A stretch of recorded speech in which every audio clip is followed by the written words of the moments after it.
Thank you, Lascian Corla. There are a number of people here tonight in the galleries from Clare and outside of here from Clare in the AV room, and I want to pay tribute to them because they came here tonight concerned at the future of education in our country. I want to assure them that every single deputy on these benches shares that concern. And in fairness, notwithstanding the play acting that we've seen here tonight, I think every single deputy on those benches does too. I want to read into the record of this House a number of place names that will be known to those people from East Clare who came here. Clonusker, Coolin Bridge and Capaban. 3 townlands in Scariff, my own parish. 3 townlands which had a national school each up until the 1970s, and then they were closed. They were closed by a Fianna Fáil Minister for Education, maybe even a Clare Fianna Fáil Minister for Education, and replaced with 1 school in Scariff. And I was in the first junior infants class to go into that school.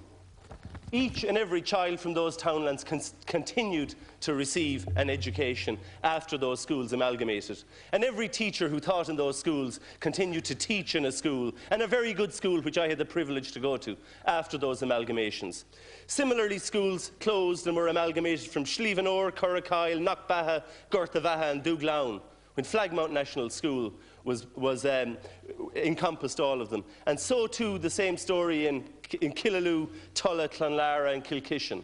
And yet our children continued to receive an education.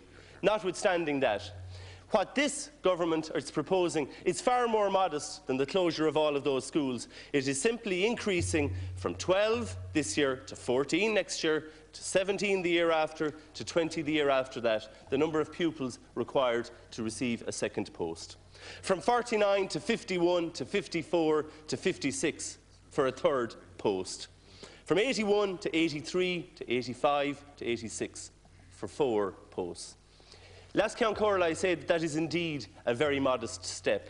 Notwithstanding the histrionics which we've seen tonight, does not threaten the fabric of rural Ireland, does not threaten the future of GAA clubs around rural Ireland. Certainly they are threatened by the economic morass in which we find ourselves. But I don't wish to comment on that tonight or play politics with it. Just a half minute, Deputy. Just a half minute left. Half minute. Thank you, Lascian Corla. I simply want to reiterate what the Minister for Education said last night, that this debate gives him and it gives me an opportunity to state categorically that this measure is not about closing schools, schools which he acknowledged play an important part in our communities, particularly in rural areas. The Minister has been quite clear that it is simply about a very minor adjustment to ratios, and they will continue to receive preferential ratios to the general ratio of 28 to 1. It is open, of course, to schools if they find themselves at 1, 2 or 3 pupils. Thank you. To consider and to negotiate an amalgamation. But this is not about rural versus urban Ireland, no more than it is about East versus West Clare. Thank you, Chairman.